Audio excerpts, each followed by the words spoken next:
go to the judges' scorecards for decision.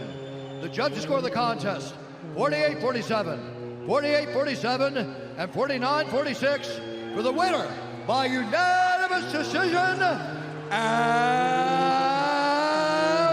still the undisputed UFC lightweight champion of the world, Islam Makhachev. And guys, please don't forget about Syria, Turkish. We're with you guys. Thank you all. Islam Makhachev, your lightweight champion of the world.